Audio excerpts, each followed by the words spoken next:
Buenos días, queridos hermanos y amigos, ya continuando con la serie de videos que habíamos comenzado. Habían quedado pendientes los dos temas que son los más candentes o los más controversiales, que son la tribulación y el arrebatamiento o el rapto de la iglesia. Entonces, antes de eso quisiera agregar dos cosas más. La Biblia a veces se refiere como ya explicamos en el video anterior, a las 70 semanas de Daniel, y habla de semanas que son años, ¿sí? Eso ya lo aclaramos, pero también en algunos versículos podemos encontrar que dice tiempo, tiempos y mitad de tiempo. Cuando dice tiempo es un año, cuando dice tiempos son 2 años y cuando dice mitad de tiempo es medio año. Porque la tribulación, de la cual vamos a hablar ahora, se divide en dos etapas. Los primeros 3 años y medio, o sea, el comienzo 3 años y medio y los últimos 3 años y medio. En total son las 7 semanas, ¿sí? Los 7 años, que son las 70 semanas de Daniel. Bien, entonces, aclarado esto, vamos a entrar en el tema de la tribulación y la gran tribulación, a qué se llama, ¿no? Para ello, lo primero que hay que aclarar es que hay 4 posturas bien claras, quizás haya más inclusive, pero hay 4 posturas bien marcadas acerca de lo que los creyentes piensan, los renacidos, aquellos que le hemos entregado al Señor Jesús nuestra vida, aceptando al Señor como nuestro Salvador, piensan acerca de este acto del arrebatamiento y de la tribulación, los cuales están relacionados en sí porque hay 4 posturas, como dije, y ahora vamos a aplicar cada una de ellas. En primer lugar, decir que justamente a qué se llama tribulación. Entonces, y en primer lugar voy a referirme a la definición que da de la tribulación, la primera de esas posturas, que es la pretribulación, o sea, de aquellos hermanos que indican que el rapto de la iglesia o el arrebatamiento será antes de la tribulación.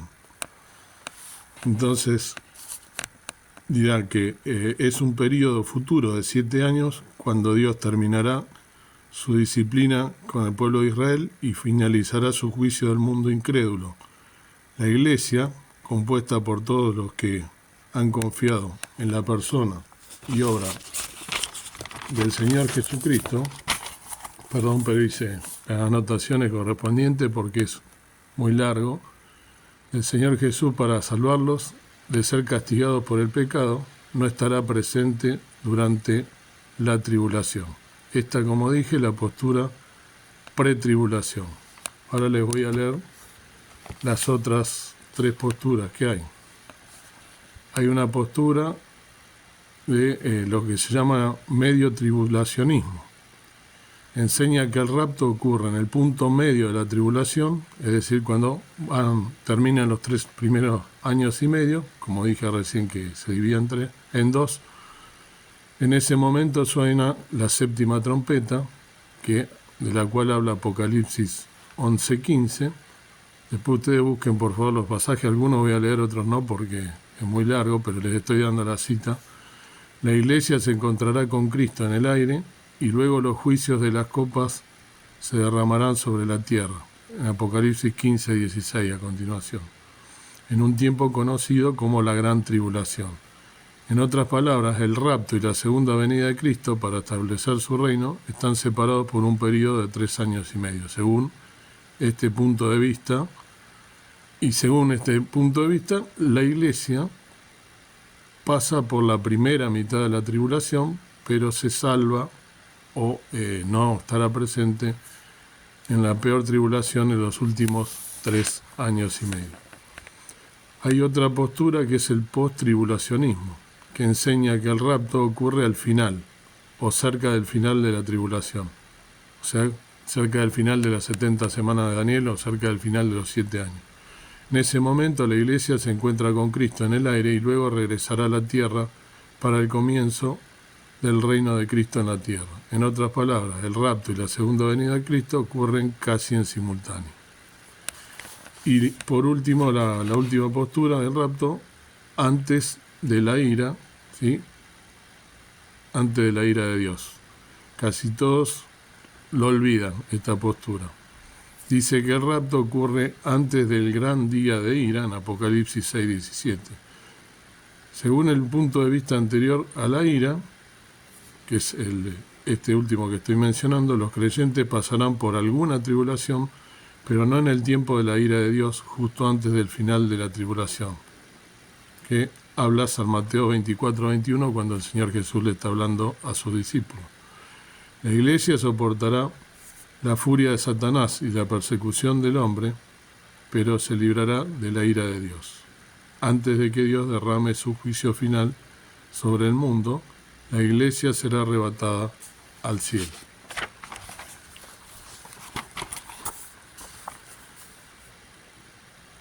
Y entonces, el tema aquí es que la postura aquí voy a decir dos cosas. Primero que nada, que hay que preguntarse, en primer lugar, estos 7 años que ya vimos que son las 70 semanas de Daniel, ¿a dónde las debemos ubicar? A la luz de las Escrituras, esos 7 años, ¿sí? O sea, el rapto, ¿dónde lo debemos ubicar? El arrebatamiento de la iglesia. En cuanto a la tribulación, ¿es correcto decir que esos 7 años serán de tribulación, los 7 años? ¿Es adecuado decir que todas las cosas que suceden en el periodo son tribulaciones originadas por Satanás u originadas por Dios? ¿Es Dios el que origina todos los sufrimientos? ¿Será la misma gente la que sufre la tribulación durante este periodo?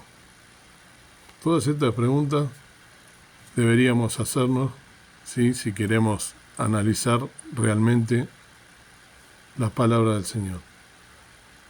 Entonces, la gran mayoría de las iglesias evangélicas, la gran mayoría de los creyentes en el mundo, creen que la iglesia no estará presente durante estos 7 años, durante la llamada tribulación.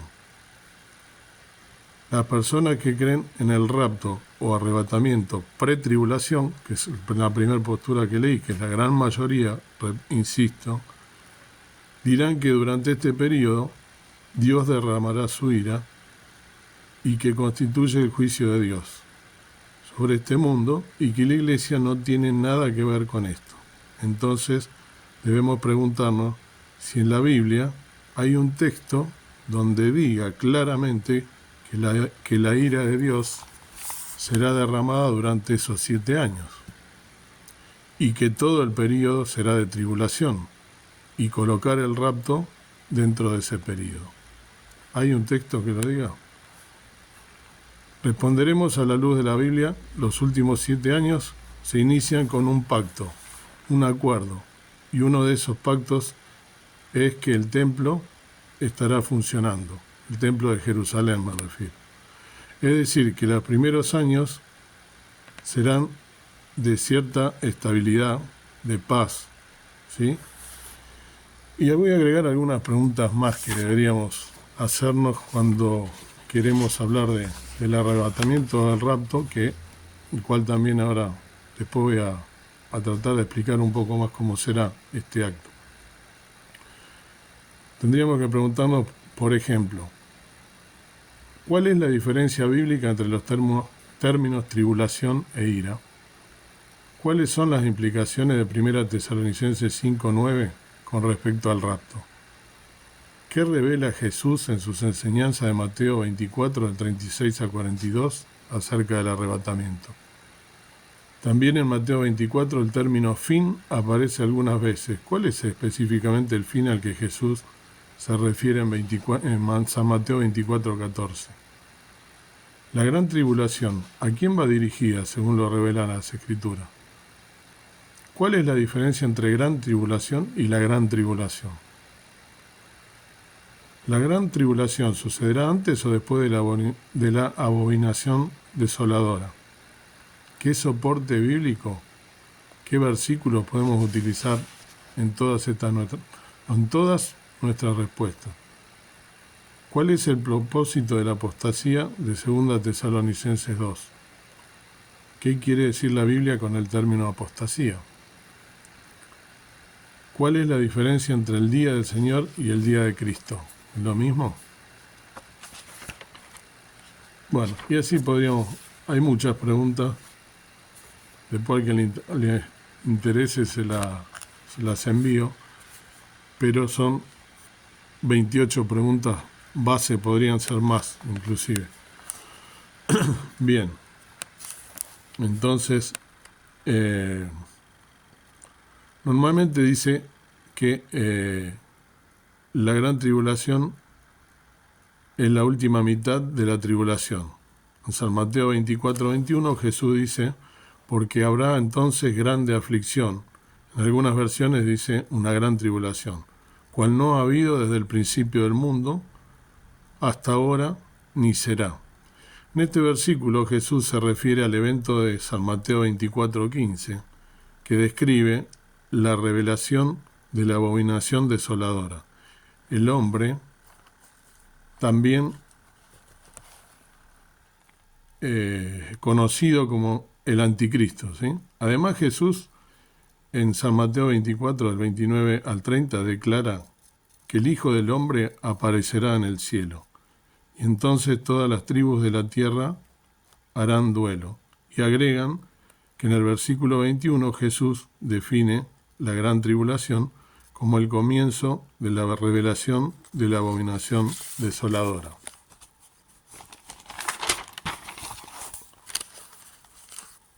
Pero esto no es así. Si nosotros leemos en Apocalipsis 7, 13 y 14, Apocalipsis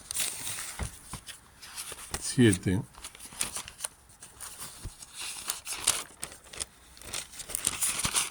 13 y 14, es lo que dice, había leído ayer, ¿no? Y respondió uno de los ancianos diciéndome, estos que están vestidos de ropas blancas, ¿quiénes son y de dónde han venido? Y yo le dije, Señor, tú lo sabes, es Juan, ¿no? Que recibió en la isla de Patmos la revelación de todas estas cosas. Estos son los que han venido de grande tribulación y han lavado su ropa y las han blanqueado en la sangre del Cordero. Por eso están delante del trono de Dios y le sirven día y noche en su templo.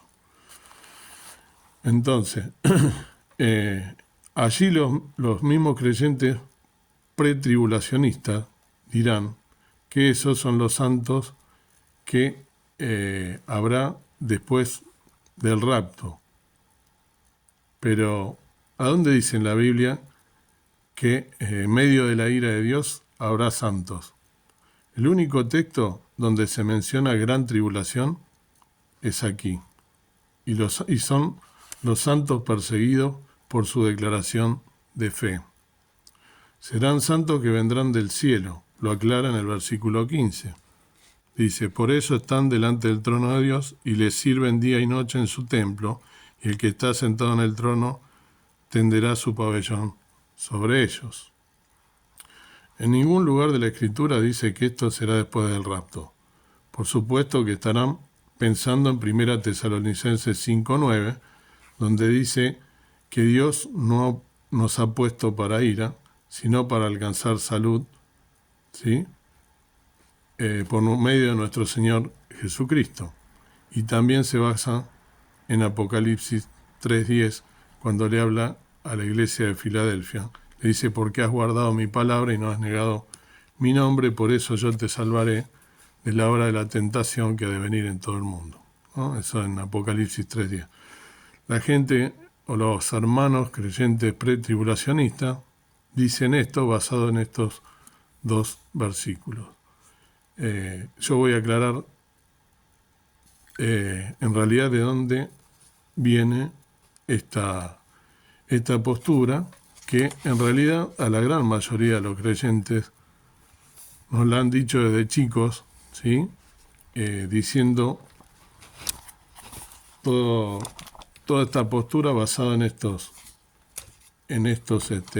textos, ¿no? Pero voy a hacer una cosa. Voy a cortar este video para que no sea tan largo como pasó ayer y lo vamos a hacer quizá en 3 etapas.